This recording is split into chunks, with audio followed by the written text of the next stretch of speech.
Hi little friends, welcome to an English session. Hope you have already covered your portions once or twice. Now, this session is designed to give you an idea about one of the lessons prescribed in the focus area for your public examination. The lesson is The Snake and the Mirror, written by the famous Malayalam writer Vaikam Muhammad Bashir. It is translated into English by V. Abdullah. Here in this story, Bashir, in his characteristically humorous way, captures a few moments of great stress, great tension, anxiety, helplessness from the life of a homeopath. For the sake of easy understanding, we can divide the story into a few sessions. So first we have the homeopath's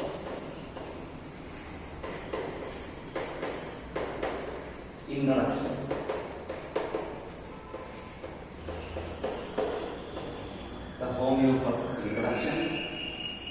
The second is his reflections.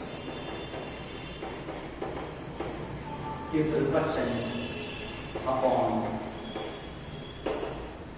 his future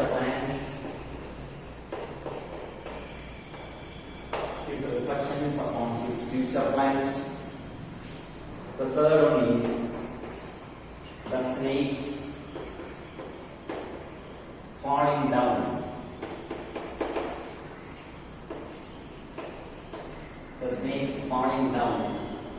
And landing on him.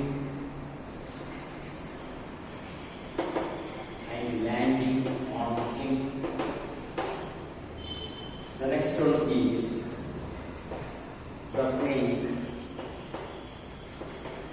seeing its reflection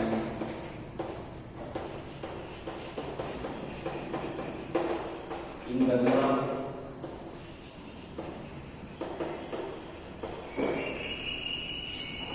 The next session is the homeopaths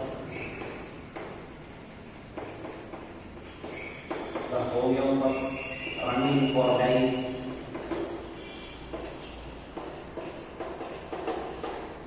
The last session is what the thief did. So these are the important points to be remembered in this story. For the story progresses along these sessions. So here we have the homeopath's introduction. The homeopath is the main character in this story. He is telling one of the experiences that he had. A terrible experience indeed he had.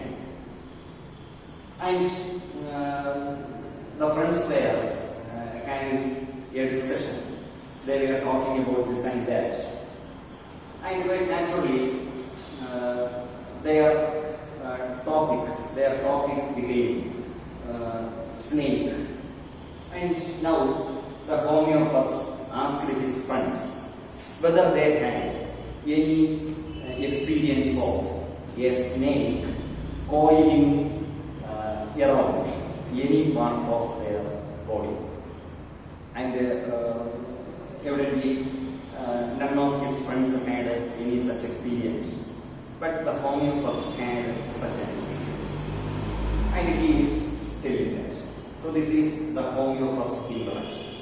In the first session of the story, or at the outset of the story, the homeopath is telling his friends about an experience that he had, a terrible experience that he had with a snake.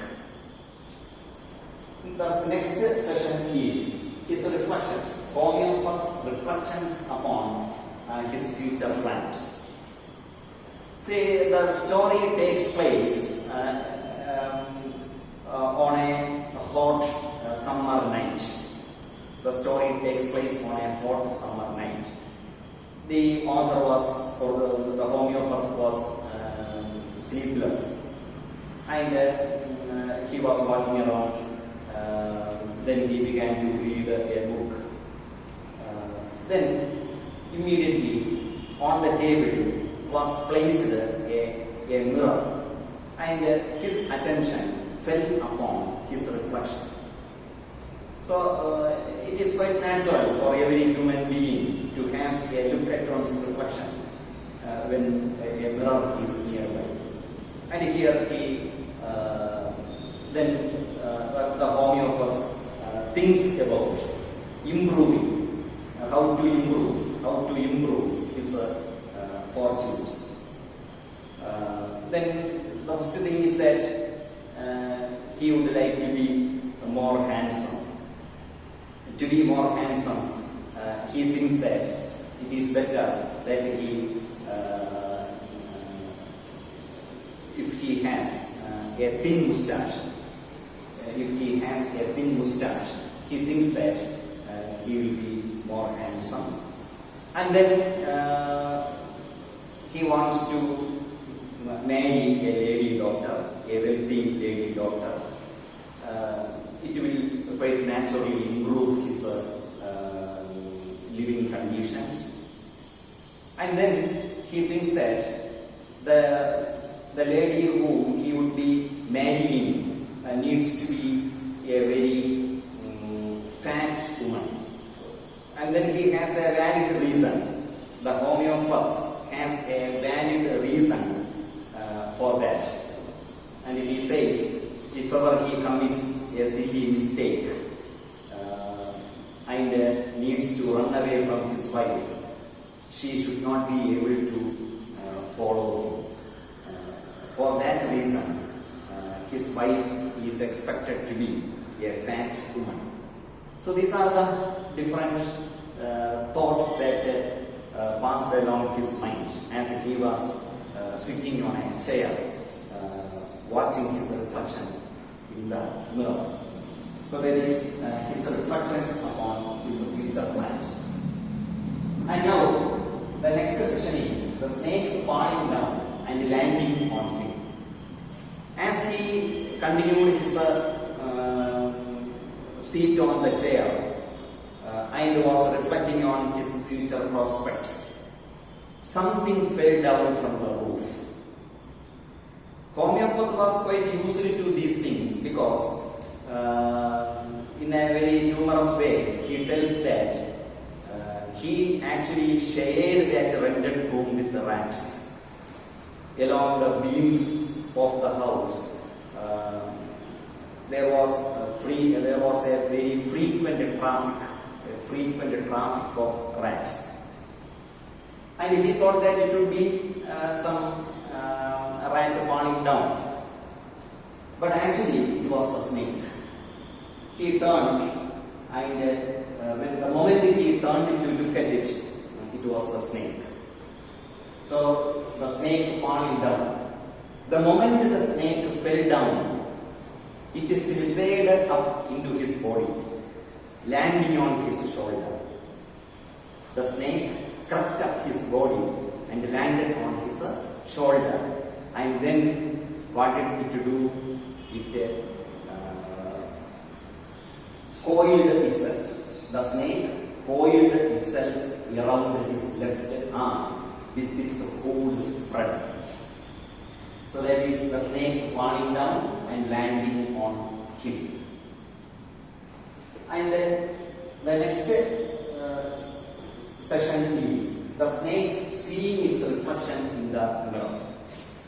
So we can know what a moment of tension it would have been for the homeopaths to sit like that with the snake coiling around his around his left arm with its hood spread. He sat there. He sat there as a stone image. As a stone image. He did not cry. He did not jump.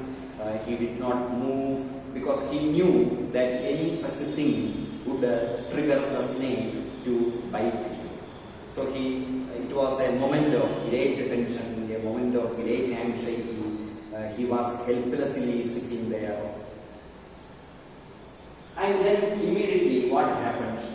So on the table was placed a mirror, and in the light of the kerosene lamp, the snake saw its reflection on the mirror. And seeing the reflection or seeing its own reflection, the snake got infatuated.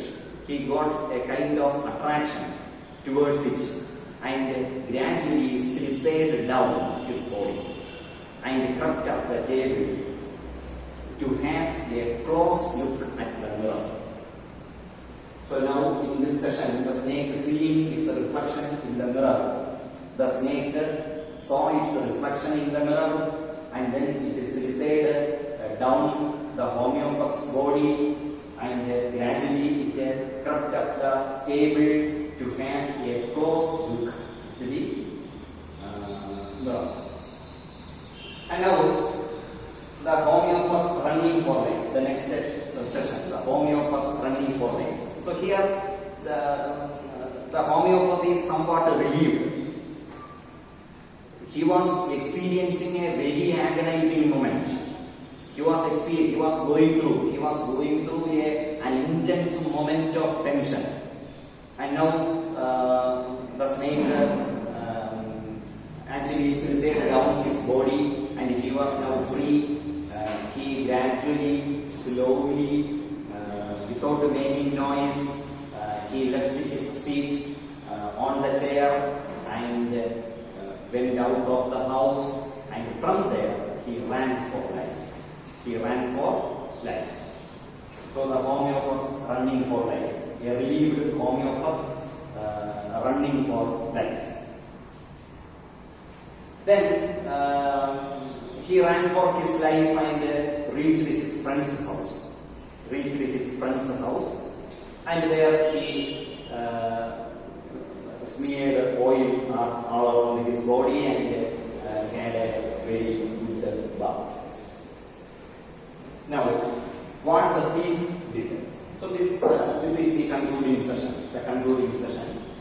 The next day, the homeopath, his friend, and two helpers, they came to the rented room in order to move things. The homeopath thought that it would not be safe, or it cannot be advisable that he can continue his stay at the rented house. So he wanted to shift his residence. So in order to move things, he came there. But what had happened the previous night? A thief had come there, and he had taken all the valuable things, if any, that the homeopath had. All his things, except his dirty vest. His dirty vest was left there. And the homeopath thinks that it was an act of adding insult to injury. The fellow could have taken the vest, but he did not take the vest. It was left for the homeopath. So that is the only thing that he got when he came there the next morning in order to move his things. So this is So these are the different, the various sessions. I think you will get an idea about the story when you go through all these sessions. So first we have the homeopath's introduction. At the outset of the story, some friends were having a discussion. Immediately the topic of the discussion became the snake, and the homeopath began telling one of his experiences with a snake. Then the homeopath's reflections upon his future plans to be more handsome, to get more income, or to get a better living condition, to get married, all these things. Then the snakes falling down and landing on him. The snake falling down from the roof and slithering up his body and finally landing on his shoulder. Then the snake seeing his reflection in the mirror. So immediately the snake saw the mirror and its reflection, and then it left the homeopath. Then the homeopath running for life, he was relieved once the snake left his body, and the snake unwound itself. The snake unwound itself and crept down his body, and the relieved homeopath ran for his life. He went to his friend's house, had a bath. Then last session is what the thief did. So the next morning, when the homeopath and his friends came there to remove the things, there was nothing to be taken away, because all the things except his dirty vest were taken by the thief. So this is the story. From the examination point of view, you may be asked to construct a conversation between the homeopath and his friend. Or again, the homeopath is writing his diary, or you may be asked to make a diary entry regarding his experiences. Or again, he may be writing a letter to one of his friends, telling him about this terrible experience. So these are the likely questions that can be asked